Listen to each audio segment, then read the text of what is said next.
Olá, amigos, sejam mais uma vez bem-vindos ao canal Embaixadores. É bom tê-los aqui para nós estudarmos mais uma vez juntos a palavra de Deus.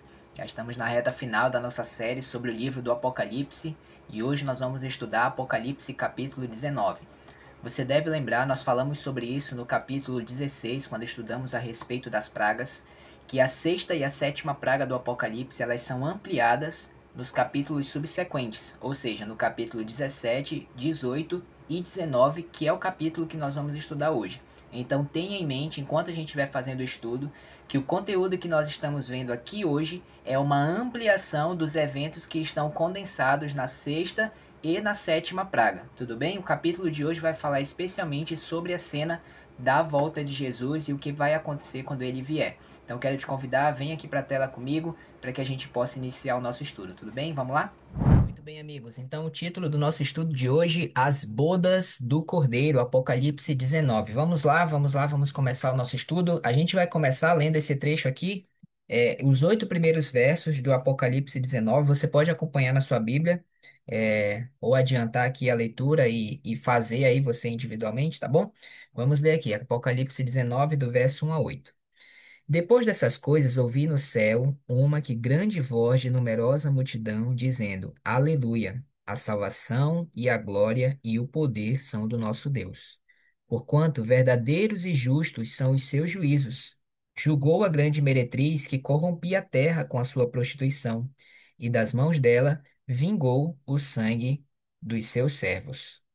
Segunda vez disseram: Aleluia! E a sua fumaça sobe pelos séculos dos séculos. Os 24 anciãos e os 4 seres viventes prostraram-se e adoraram a Deus que se acha sentado no trono, dizendo: Amém, Aleluia.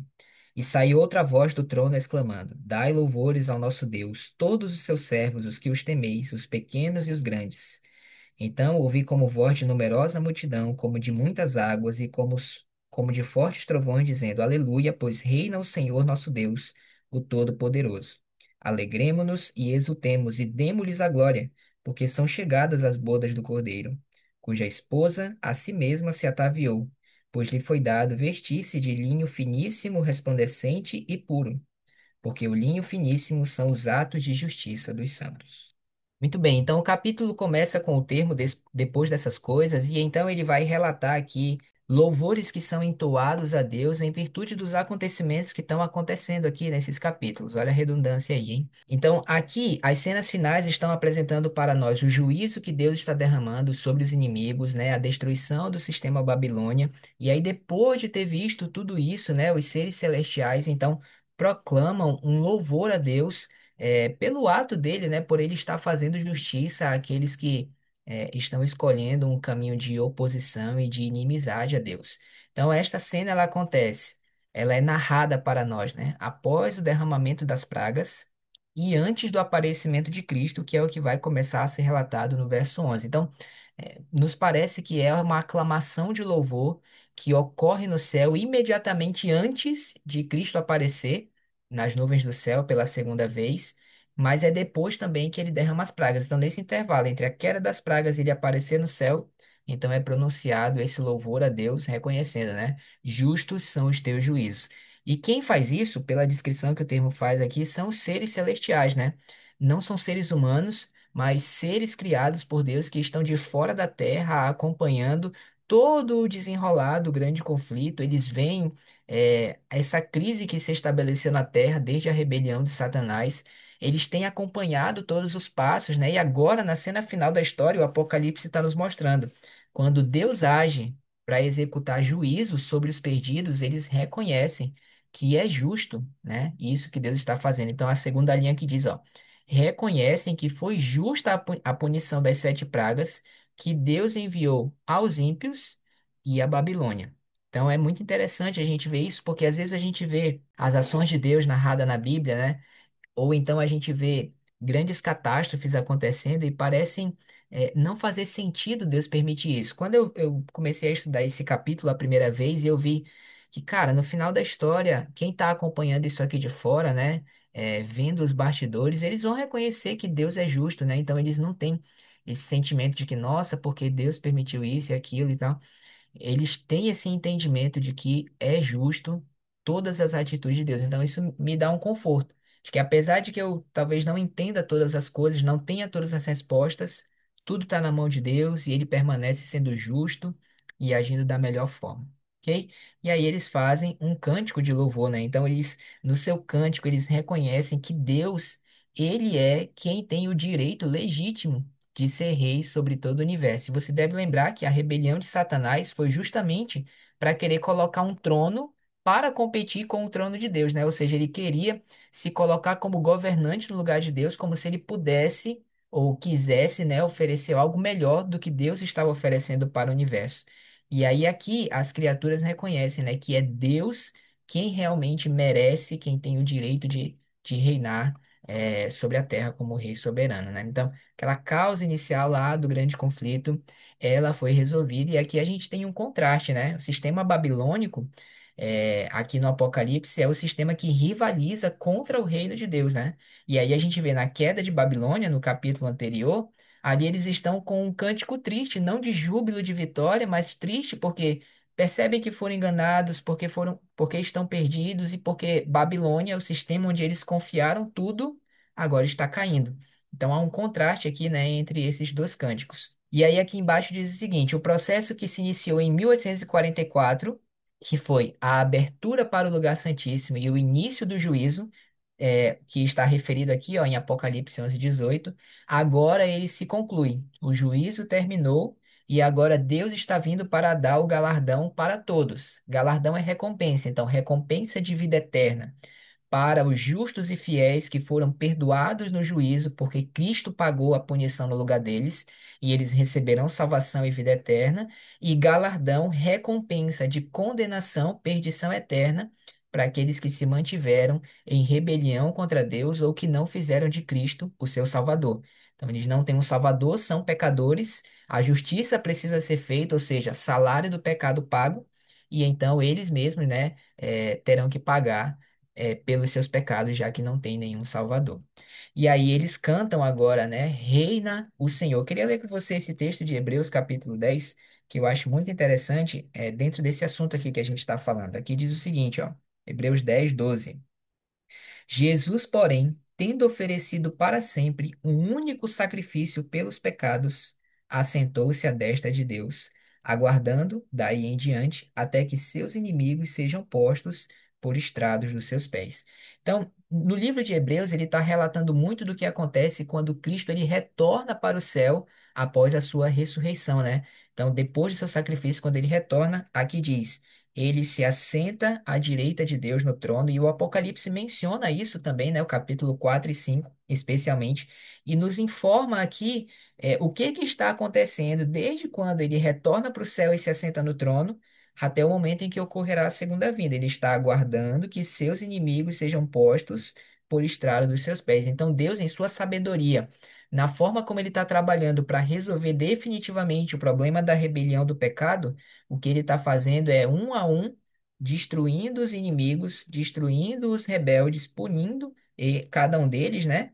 E agora o que a gente está vendo no Apocalipse 19 é a conclusão desse ato de Deus. Então tudo foi resolvido e agora reina o Senhor. Ou seja, o reino de Deus está na iminência de realmente se iniciar, agora sem mais rebeldes, né? Sem mais rebelião, sem mais pecado, reinar em todo o universo. Na verdade, Deus continua rei sobre a, quase todo o universo, né? A gente pode dizer assim, né? Nós somos um planeta que está em rebelião e em pecado. Então, o reino universal de Deus aqui, de fato, ele vai se concretizar. E aí fala também no texto que nós lemos que estão chegando as bodas do Cordeiro, né? Ou são chegadas, quer dizer, chegaram as bodas do Cordeiro. Então, as bodas de Cordeiro, do Cordeiro, né? É uma celebração, né? Bodas de casamento é isso, né? Você completa bodas de madeira, bodas de papel e assim por diante. Então, as bodas é a celebração de um casamento.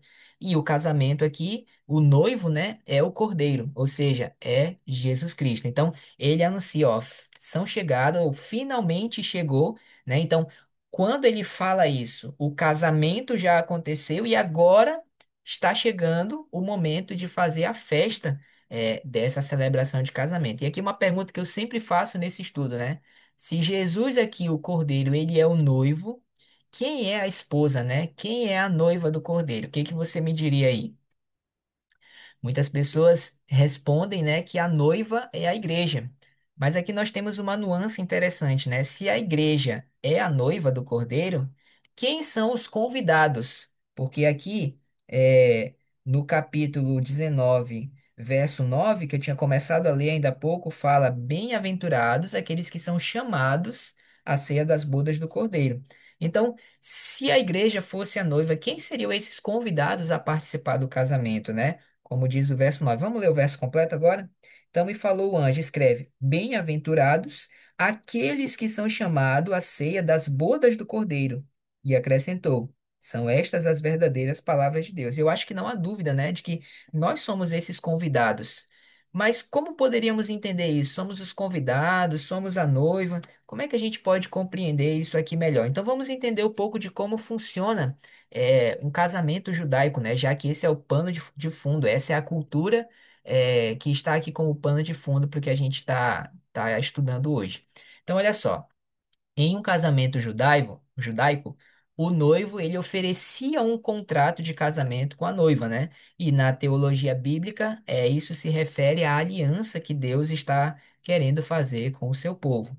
O noivo também ele oferecia um dote, um pagamento. E na teologia bíblica, isso se aplica ao sangue de Cristo que foi oferecido nesta aliança. Aí aqui diz também que depois que ele noivava, ele voltava para a casa do seu pai para preparar um lugar para ele ficar com a noiva. E enquanto a noiva aguardava, né, enquanto ela esperava, ela estava se preparando, fazendo o quê? Banhos de purificação, veste nupcial, preparando, né, e mantendo lâmpadas acesas. Isso aqui tudo é muito significativo para essa questão do casamento entre Cristo e a igreja, né? Então isso aqui se aplica muito bem à igreja como sendo a noiva. A igreja está aguardando Jesus voltar e ela deve se preparar para isso, fazendo o quê? Purificando-se a cada dia, ou seja, tirando qualquer sujeira e na teologia isso se aplica muito bem a uma imagem de pecado, se afastando disso, preparando a veste nupcial e as vestes, como já vimos aqui, um símbolo de caráter, ou seja, procurando o caráter apropriado para essa celebração de casamento e mantendo a lâmpada acesa. Lâmpada não brilha sem azeite, né? Então é necessário ter a lâmpada, que é a palavra de Deus, mas ter o azeite também para que a lâmpada possa alcançar seu objetivo de iluminar. Então a gente vê que esse é um preparo necessário, e aqui a questão da noiva se aplica muito bem para a igreja, né? Mais coisas sobre o casamento judaico. Trombetas anunciavam que o noivo estava para chegar. Olha que coisa interessante, né? No Apocalipse também aparece trombetas, e a gente vê que a sétima trombeta, lá em Apocalipse 11, o final do capítulo 11, ela nos leva até o momento em que abre-se o santuário de Deus, Apocalipse 11:19. Abre-se o santuário de Deus e é vista a Arca da Aliança.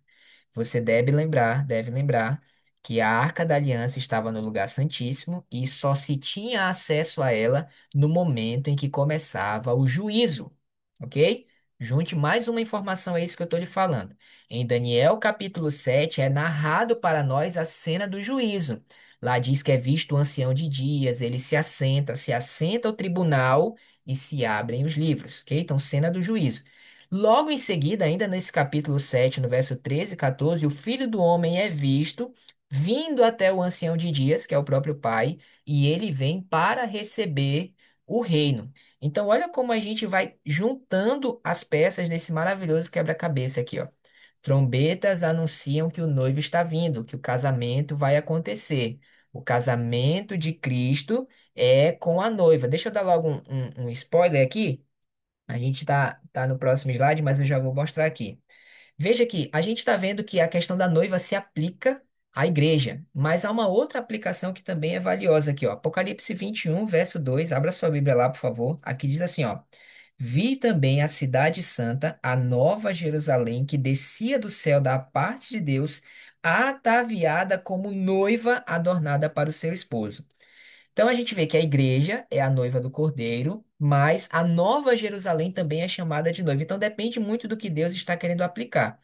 E quando a cidade é chamada de noiva, ele está querendo dar uma ênfase em o fato de nós sermos os convidados e nos prepararmos para isso. Mas preste bem atenção. As trombetas anunciam que o casamento está próximo de acontecer. Então, Apocalipse, nós temos as trombetas acontecendo, e a última delas nos leva ao momento em que o santuário se abre e começa o juízo. Daniel capítulo 7 narra a cena do início do juízo e mostra que nesta cena Cristo vai até o Pai para receber o reino, que muito bem representa a Nova Jerusalém, a noiva do Cordeiro, também mencionada aqui em Apocalipse 21. Então, as trombetas que tocam ao longo da história, elas estão anunciando o casamento do Cordeiro, Jesus Cristo, com a Nova Jerusalém, a sua noiva, está chegando. E é justamente isso que é anunciado na última das sete trombetas, o início do juízo. E é através do juízo que o reino de Deus se estabelece, que Jesus recebe o reino. Eu não sei se eu consegui deixar isso simples para você. Mas a gente consegue perceber aqui que as peças elas vão do quebra-cabeças elas vão se juntando e as figuras da cultura judaica elas muito bem exemplificam o grande plano da salvação, né? Então a gente consegue aprender muitas coisas com a cultura deles, tá bom? Muito bem, espero que tenha ficado claro, hein? Se não, me desculpa, estou fazendo melhor, mas vamos seguir. Volta e tenta assistir de novo, ver se você compreende, beleza? Vamos lá. O casamento, então, era celebrado, as trombetas tocavam, anunciavam que o casamento ia acontecer, o noivo e a noiva iriam se juntar. E aí o casamento era celebrado, união consumada, estavam casados, e então acontecia as bodas, a grande festa, né?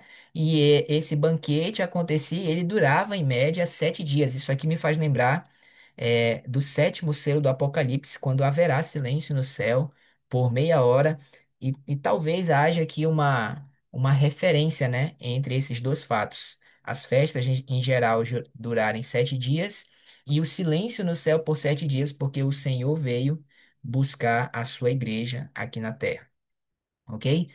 Os noivos eram tratados como reis e rainhas. Ok, muito bem. Então aqui chegamos à parte que eu adiantei, né? A noiva como sendo apresentada no Apocalipse como sendo a Nova Jerusalém. E aí, repetindo o que eu falei, a igreja cumpre esses dois papéis. Ela é a noiva, dependendo da aplicação que Deus está fazendo, né? Aquela que precisa se preparar para encontrar com o noivo. Mas a igreja também são os convidados a participar desse casamento, e aí a Nova Jerusalém ocupa o papel de noiva e a igreja de convidados. E aqui tem uma aplicação interessante que Deus deseja fazer. Bom, vou já falar para não adiantar mais coisas aqui. Muito bem, olha só. Vou já voltar na questão dos convidados aqui, tá? Ó, o juízo, era o que eu estava falando agora há pouco para você no slide. O juízo, de acordo com Isaías 9, versos 6 e 7, é o meio que Deus utiliza para estabelecer, para concretizar o seu reino. Nova Jerusalém, casando-se com Jesus Cristo, o noivo. Isso acontece através do juízo. Então, no capítulo 7 de Daniel, se assenta o tribunal, se abrem os livros e Jesus vai até o Pai para receber o reino. Então, através do juízo, Jesus, entre aspas, se casa com a Nova Jerusalém. E antes disso, o que que é tocado para anunciar que isso vai acontecer? As trombetas, como acontece no Apocalipse, tá bom? As sete trombetas. No fim do juízo, então, é como se fosse concluída o processo do casamento. E aí Jesus finalmente recebe o reino, né? Ele se casa com Nova Jerusalém. E aí, nessa imagem que Deus está passando aqui, nós, a igreja, nós somos os convidados, né? A participar dessas bodas, dessa celebração de um casamento que já ocorreu lá no céu. Jesus e a Nova Jerusalém. Aí entra aqui o que eu não queria adiantar agora, né, em relação aos convidados. Em Mateus 22, Jesus conta uma parábola muito significativa a respeito das bodas, a parábola das bodas, em que ali a igreja claramente ela é, os convidados a participar dessa boda de casamento, ok? Eu tenho um vídeo aqui no canal, eu vou tentar deixar no card aqui em cima um vídeo em que eu faço uma mensagem falando sobre a parábola das bodas e é muito legal a lição que Deus está passando ali para nós. Além disso, a gente tem Mateus 25, né?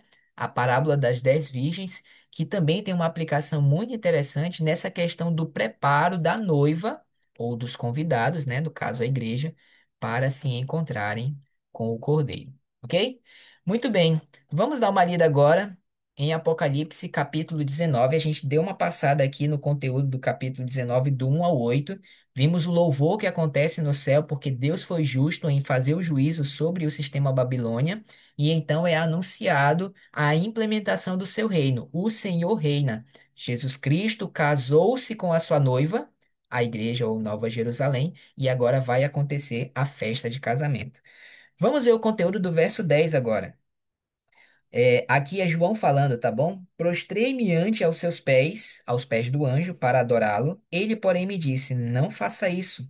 Sou conservo seu e dos seus irmãos que mantêm o testemunho de Jesus.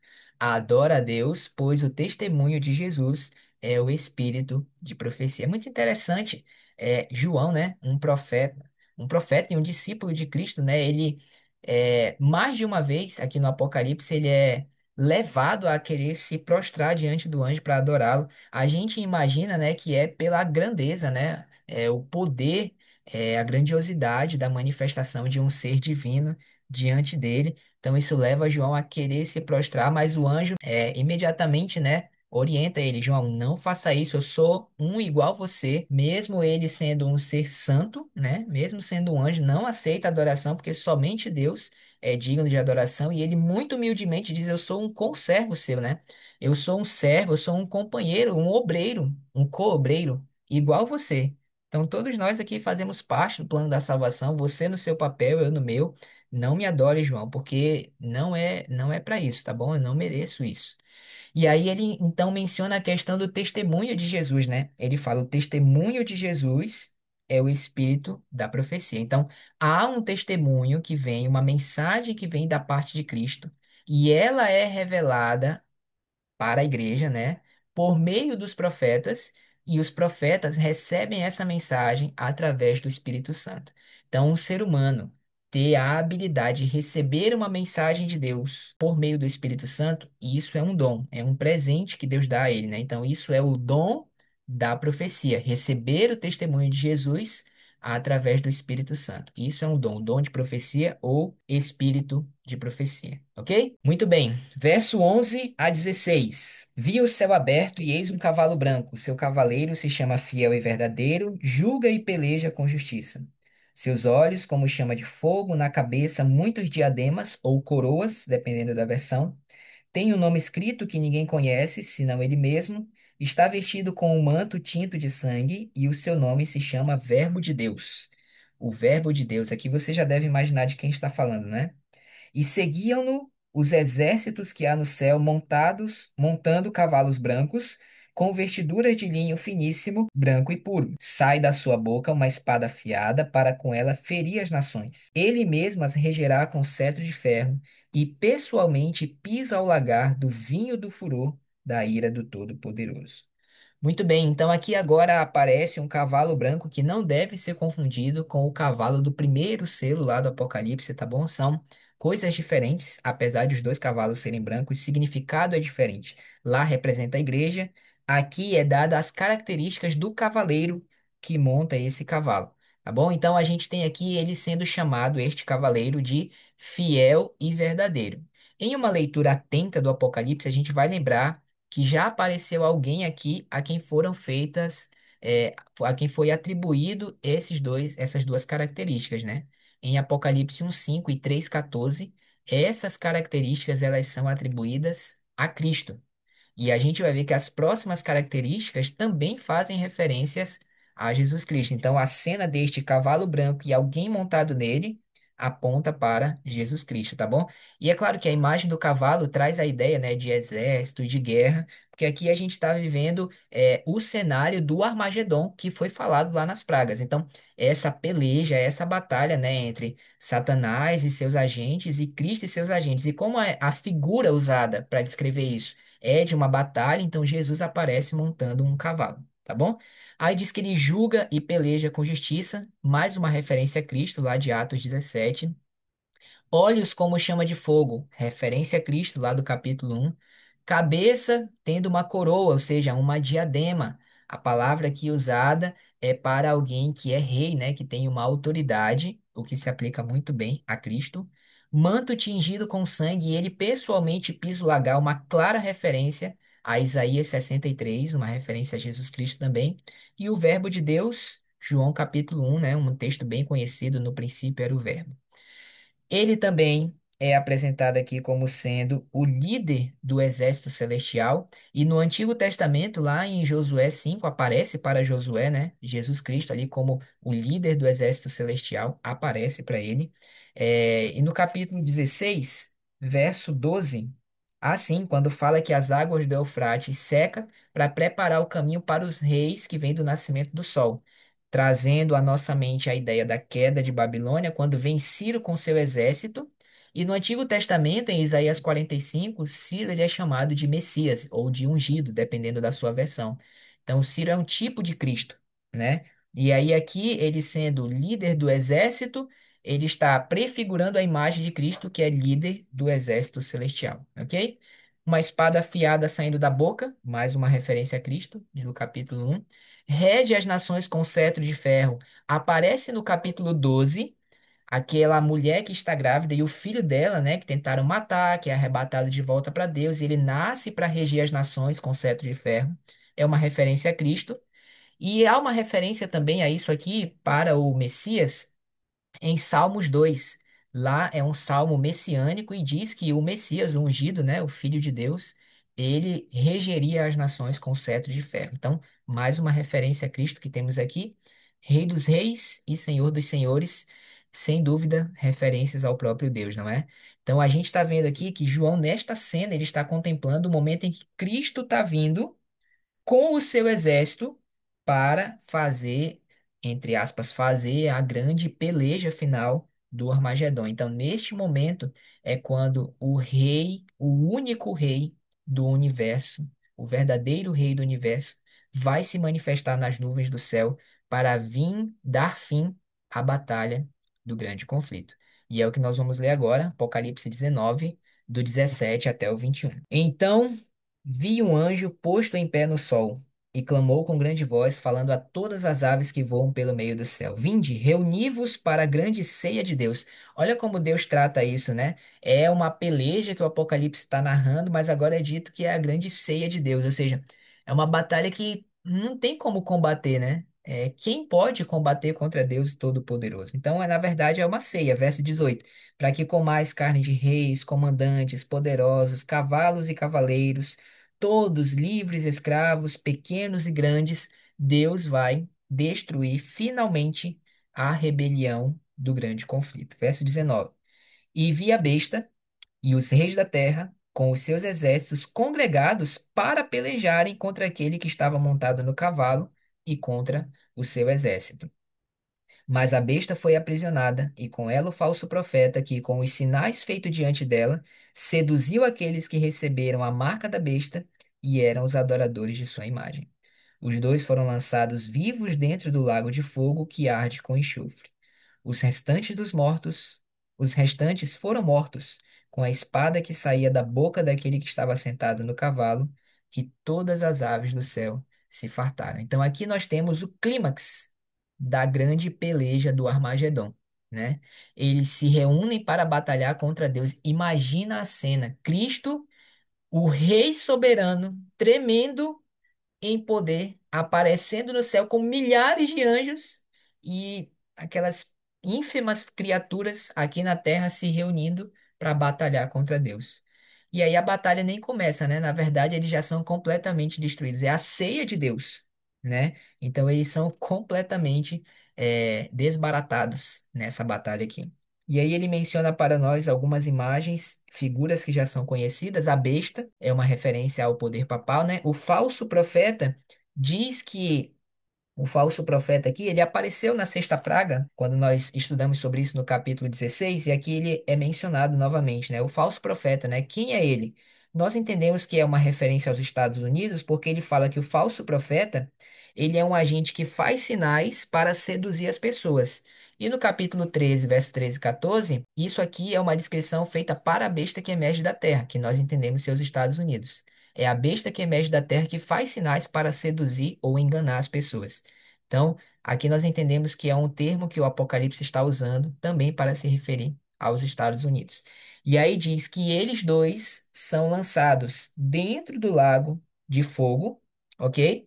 E os ímpios, os restantes dos mortos, são mortos, os restantes dos ímpios são mortos pela espada que sai da boca de Cristo, né? A espada é uma imagem para representar Deus fazendo justiça, né? A justiça sendo executada, e dessa vez sendo por Cristo. Então sai da boca dele uma ordem, e essa ordem leva os ímpios a serem mortos. Jeremias 25:33 é uma imagem bem interessante, falando sobre a punição e a destruição dos perdidos neste momento da história aqui, quando Jesus voltar.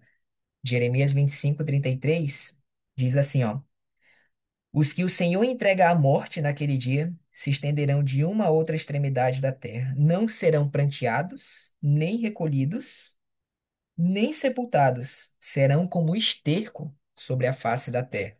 Então, realmente, né? Deus dá a ordem, todos os ímpios morrem e não serão sepultados, ficarão mortos sobre a terra, né? Os seus corpos ali em decomposição. Imagina a cena horripilante. E a besta e o falso profeta são jogados dentro do lago de fogo. Então a terra, ela fica assim em relação aos seres humanos, sem existir. A gente percebe que a partir daqui o Senhor, a gente vai ver isso no próximo estudo, capítulo 20. O Senhor recolhe seu povo para levá-lo para o céu, os ímpios todos mortos sobre a terra, e aí vai se iniciar o milênio. Já ia dar spoiler, mas é o que a gente vai estudar no nosso próximo encontro no capítulo 20, tá bom? Então, Apocalipse 19, a cena da volta de Jesus, o anúncio do início das bodas, nós sendo convidados para isso, Jesus vindo com o seu exército, os perdidos na terra, preparando-se para batalhar contra Deus, mas a batalha nem começa, eles já são derrotados. A besta e o falso profeta jogados no lago de fogo e os outros ímpios derrotados, destruídos, mortos por ordem de Jesus Cristo. Mas a história não termina aí. Ainda virá o milênio e depois a terceira vinda de Cristo. Isso será tema para os nossos próximos encontros, tá bom? A gente se vê lá. Tchau.